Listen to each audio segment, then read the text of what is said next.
Bonjour à tous, nous voici ensemble de nouveau pour une vidéo du cabinet Landau Associés avec aujourd'hui un sujet brûlant, la loi 2019-290 du 10 avril 2019 visant à renforcer et garantir le maintien de l'ordre public lors des manifestations. Ce texte a été promulgué au journal officiel ce matin même.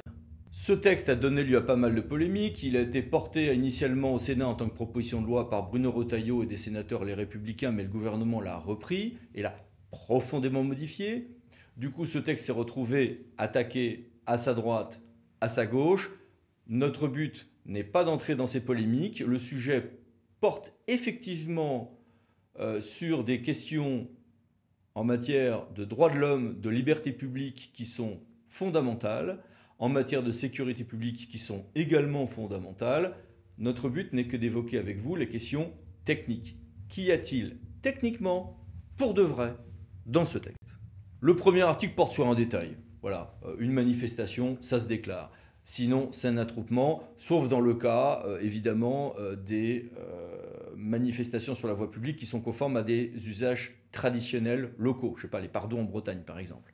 Mais en dehors de ce cas-là, une manifestation, ça se déclare. Ce sont les articles L211.1 et suivants du Code de sécurité intérieure. Bon, le L211.2 de ce code est changé juste sur un détail. Avant, il fallait 3 personnes d'un même département pour déclarer une manifestation. Désormais, il ne suffit. Bon, très bien, ok.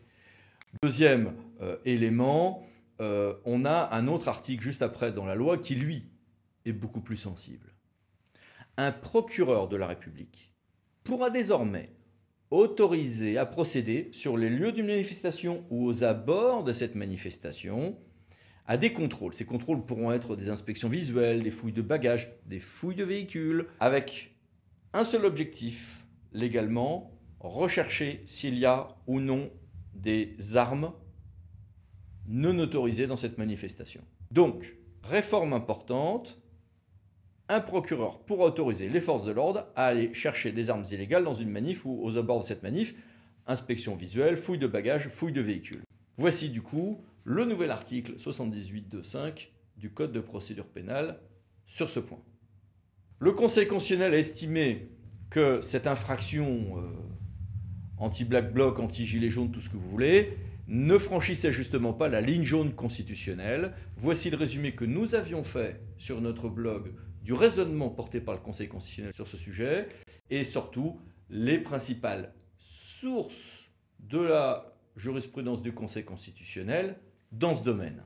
Le Conseil constitutionnel a été un peu plus strict en revanche sur l'article 3. L'article 3, c'est le fameux article tant débattu qui permettait au préfet, dans un certain nombre de cas, d'interdire administrativement, sans magistrat, la participation à certaines manifestations selon des modalités qui étaient plus ou moins modulables. Ça, le Conseil constitutionnel a censuré. Du coup, le gouvernement va-t-il revenir à la charge, mais avec un texte modifié pour correspondre au canon constitutionnel tel que rappelé par le Conseil du même nom, ou est-ce qu'on va abandonner? C'est en débat au sein du Parlement et surtout du gouvernement.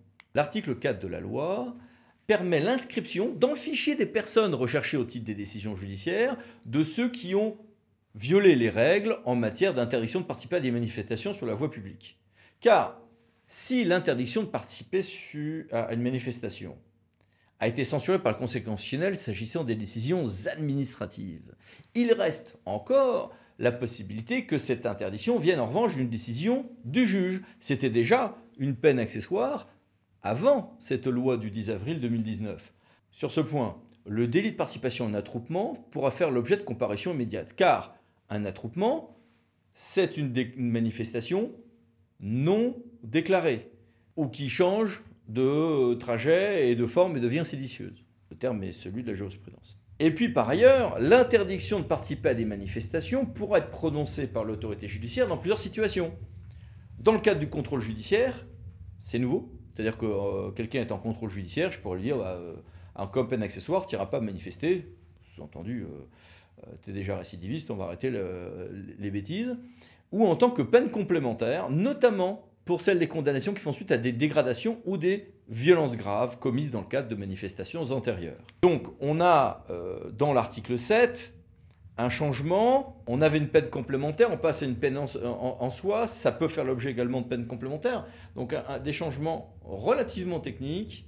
Tout ceci est à combiner avec l'article 8 qui, lui, a été validé par le Conseil constitutionnel.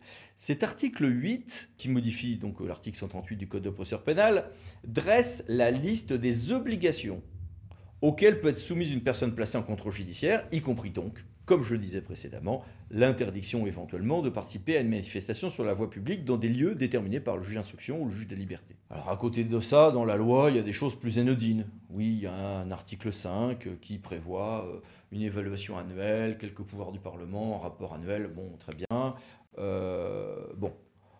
Tout ceci est infiniment moins important que l'article qui suit, qui est l'article 6. L'article 6, lui, crée un nouveau délit. Ce délit, c'est la dissimulation volontaire du visage dans une manifestation. C'est-à-dire que le fait de porter une cagoule qui dissimule le visage pendant une manifestation est en soi une infraction pénale. Il s'agit d'éviter d'avoir des gens qui, pendant toute la manifestation, ont leur cagoule et sont inidentifiables et qui, tout d'un coup, façon voleur, façon black bloc, vont tout d'un coup se mettre à faire des vols ou des déprédations, ou les deux.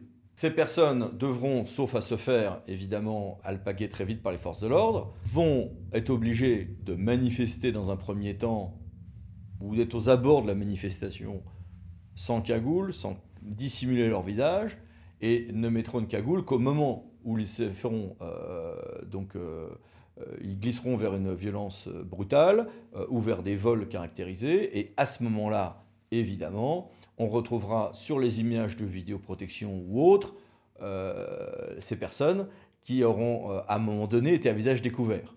Donc là, cette infraction a un peu choqué, mais l'explication technique est celle-ci. Avec une possibilité du coup de placement en garde à vue de toutes les personnes dès qu'elles ont le visage caché, ce qui permettra de calmer le jeu et d'éviter les dérives violentes de certaines manifestations. Voici cette infraction. Ceci dit, regardez, il y a bien la possibilité qu'on reconnaisse un motif légitime pour cette dissimulation du visage.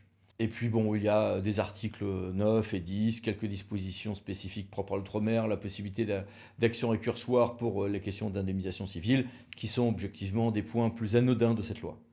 Nous voulions, à chaud, vous donner un petit décryptage de cette loi. Derrière cette loi, il y a des débats en matière de droits de l'homme, de liberté publique qui sont tout à fait déterminants. Il y a un agacement face aux déprédations ou aux assauts dont sont victimes les forces de l'ordre. D'autres diront que c'est les forces de l'ordre qui ont commis parfois des excès de brutalité et de violence. Notre but n'est pas d'entrer dans ce débat. Nous voulions décortiquer avec vous le contenu technique de ce texte. Après, à chacun en tant que citoyen d'avoir son point de vue sur la pertinence ou non de ce texte, son caractère suffisant ou excessif ou autre. Merci, à bientôt pour d'autres vidéos du cabinet Landau Associés. Au revoir.